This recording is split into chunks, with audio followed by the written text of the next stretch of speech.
20000 សុទ្ធទេអញ្ចឹងខ្ញុំត្រូវការដាក់ប្រាស់ 20000 ចុះមុន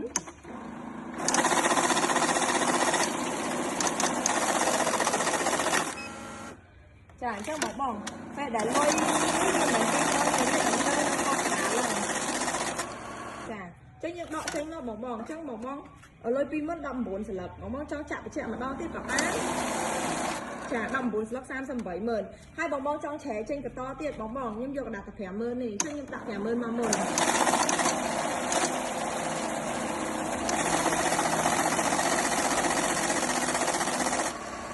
ចាអញ្ចឹងឥឡូវយើងយកតែ 50000 ទេ 50000 44 ស្លឹក 2លាន 20បងចង់ដាក់លុយអីចង់បានលុយអីបងដាក់លុយនឹងមកមុនឥឡូវខ្ញុំដាក់កដាស់ 10000 ទៀតអញ្ចឹងវាលឿនណាអ្នកបងតែគាត់មានត្រូវការលុយតែលុយចេញឬចំណូលលុយអីគឺបានដូចគ្នាអញ្ចឹងបងប្អូនគ្រាន់មកប្រើមិញបងប្អូនឃើញថាម៉ាស៊ីនហូបលុយយើងគឺ smooth